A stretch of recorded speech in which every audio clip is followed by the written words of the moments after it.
Salam jumpa kembali. Dalam video kali ini saya menyapa rekan-rekan hamba Tuhan yang dengan gigih ingin membela iman Kristen sesuai dengan surat 1 Petrus pasal 3 ayat 15 yang berbunyi, "Dan siap sedialah pada segala waktu untuk memberi pertanggungan jawab kepada tiap-tiap orang yang meminta pertanggungan jawab dari kamu tentang pengharapan yang ada padamu, tetapi haruslah dengan lemah lembut dan hormat." Dan untuk itu saya salut serta berterima kasih. Saya juga menyapa para mualaf yang dengan semangat mendiskreditkan kekristenan. Dan untuk keduanya, dalam kesempatan ini saya ingin memberikan klarifikasi dan afirmasi tentang otentisitas Alkitab dan masalah ketuhanan Yesus. Saya adalah seorang pluralis di bidang budaya yang mengakui dan menerima fakta keberagaman agama dan budaya di Indonesia.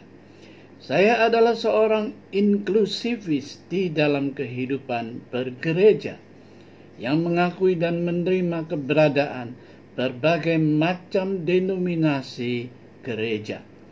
Tetapi saya adalah seorang eksklusivis di dalam hal iman Kristen yang mengakui sola gratia, anugerah saja, sola scriptura, Alkitab saja, sola fide, iman saja, solus Christus, Kristus saja, dan soli Deo gloria, hanya untuk kemuliaan Allah saja. Pertama-tama saya ingin memberikan klarifikasi bahwa ada perbedaan sumber otoritas kitab suci dari agama-agama.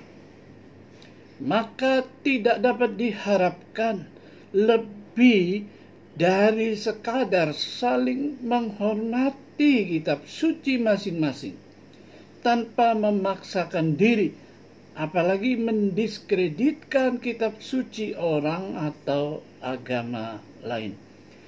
Dalam bahasa Indonesia ada dua kata yang barangkali saling tumpang tindih dan menimbulkan kesalahpahaman jika tidak dapat melihat perbedaannya secara jelas. Dua kata tersebut adalah wahyu dan penyataan.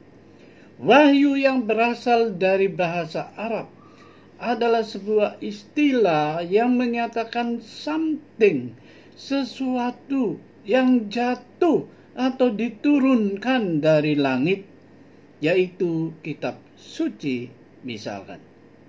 Oleh karena itu, semua agama yang mengklaim diri berdasarkan wahyu hampir dipastikan memiliki sebuah kitab suci.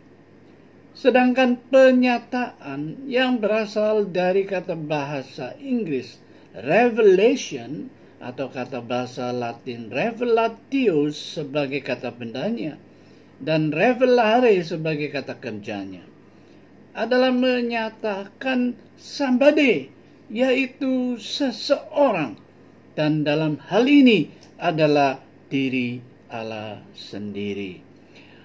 Maka saya percaya bahwa Alkitab bukan hanya sebuah kitab suci yang biasa, tetapi juga penyataan diri Allah, yaitu firman Allah.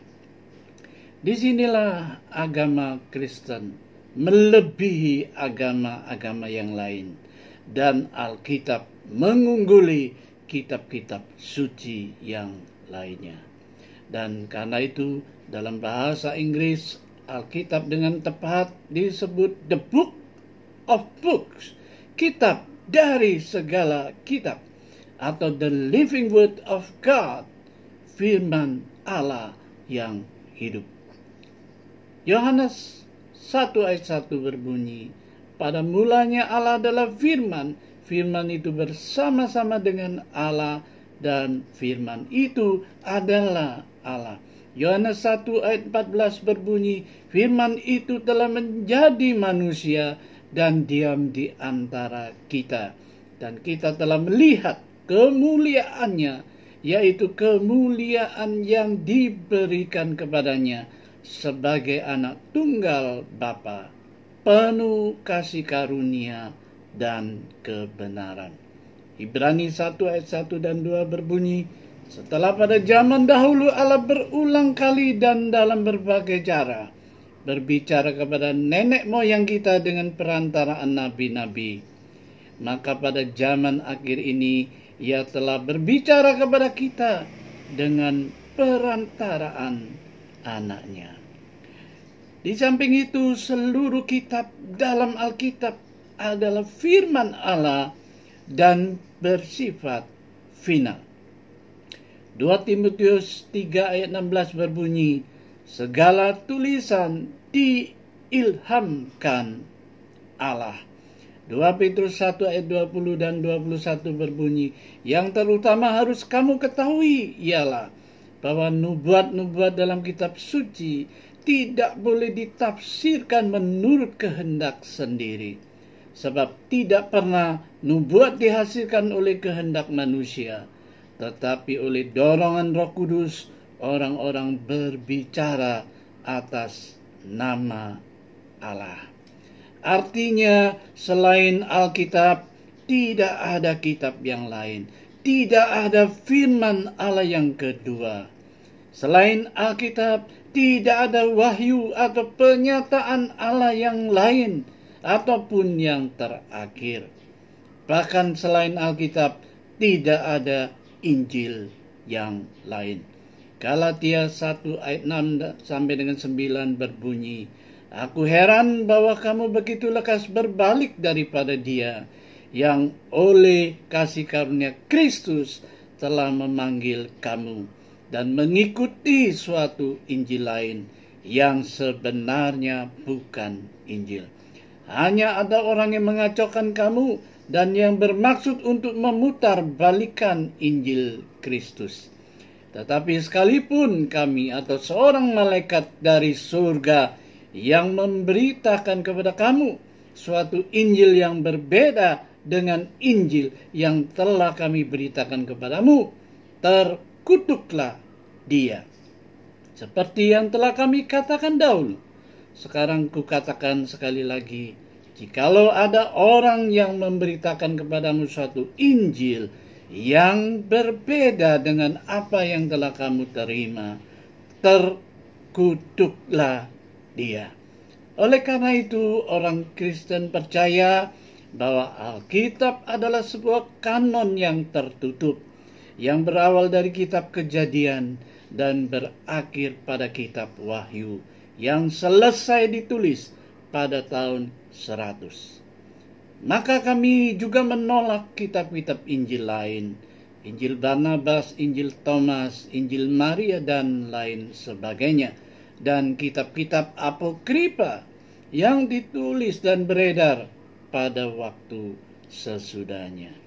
Nah, berdasarkan klarifikasi di atas, wahai saudara-saudaraku, hamba-hamba Tuhan, sadarlah bahwa lawan yang Anda hadapi adalah tidak sebanding dan sepadan. Tindakan Anda sesuai dengan Matius 7 ayat 6 adalah ibarat melemparkan mutiara kepada babi. Kebanyakan mualaf yang vokal mendiskreditkan Kristen dengan mengecualikan satu atau dua orang sesungguhnya bukan berasal dari Kristen jika kita mengacu kepada pengelompokan yang dibuat oleh pemerintah sebagai terbagi atas Kristen dan Katolik.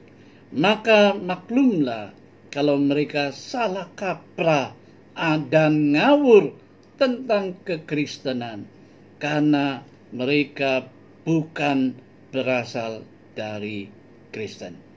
Dan wahai para mualaf, berhentilah mengaku diri Kristen, sebab jelas sumber kepercayaan dan argumen yang Anda pakai bukanlah Alkitab, melainkan kitab-kitab apokrifa dan Injil yang lain. Penafsiran dan pembuktian yang Anda upayakan adalah ibarat menjaring angin, sebab Alkitab hanya dapat ditafsirkan dengan dan oleh Alkitab itu sendiri. Karena itu, jika Anda ingin mengetahui dan menafsirkan Taurat, Zabur, dan Injil secara benar dan tepat, belajarlah dari ahli kitab. Paulus jelas termasuk seorang rasul Yesus Kristus, karena di samping memiliki tanda-tanda kerasulan, juga di backup oleh rasul-rasul lain, terutama oleh Petrus. Karena itu semua tulisan dan surat-surat Paulus adalah firman Allah dan Injil Kristus. Kedua, saya ingin memberikan afirmasi tentang ketuhanan Yesus Kristus. Yohanes 1 ayat 1 dan 14 jelas menegaskan asal-usul Yesus sebagai berasal dari Allah dan bahkan Allah itu sendiri. Tidak perlu menunggu pembuktian perkataan langsung dari mulut Yesus bahwa akulah Tuhan. Sebagaimana peribahasa, perbuatan berbicara lebih keras daripada perkataan. Penyaliban Yesus merupakan suatu bukti kealahannya, sebab bangsa Yahudi tidak dapat mentolerir suatu perbuatan yang sungguh-sungguh dilakukan oleh Yesus, yaitu mengampuni dosa manusia yang hanya dapat dilakukan oleh Allah. Bahkan kepala pasukan Roma dan prajuritnya yang menjaga Yesus menjadi sangat takut ketika mereka melihat gempa bumi dan apa yang telah terjadi. Lalu berkata, sungguh ia ini adalah anak Allah. Tertulis di dalam Matius 27 ayat 54. Selain itu, para saksi mata kebangkitan Yesus juga cukup membuktikan tentang ketuhanannya. Bahkan di dalam Matius 3 ayat 17, Allah Bapa mengakui kealahan Yesus dengan berkata, inilah anakku yang kukasihi, kepadanyalah aku berkenan. Maka tidaklah benar jika ada mualaf yang mengatakan bahwa Yesus baru dituhankan atau ketuhanan Yesus baru diakui atau disahkan pada tahun 325 di dalam konsili Nisea. Sebab konsili tersebut diselenggarakan bukanlah untuk membahas masalah kristologi, melainkan untuk menyelesaikan pertikaian di antara bapak-bapak gereja seputar ketritunggalan Allah. Masalah kristologi barulah dibahas dan diselesaikan di dalam konsili Kalsedon pada tahun 451. Dan konsili diselenggarakan bukan untuk mentuhankan Yesus, melainkan untuk mengafirmasi kembali dan merumuskan doktrin tentang ketuhanan Yesus.